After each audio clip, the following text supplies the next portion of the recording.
areas and other poor drainage areas.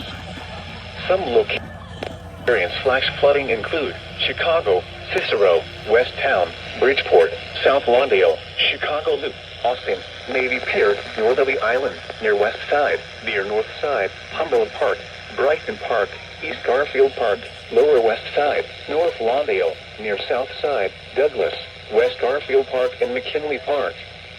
A flash flood warning means rapid onset flooding is imminent or may already be occurring.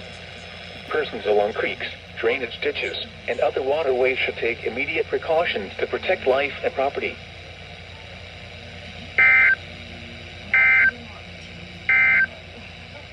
This is NOAA Weather Radio, KW.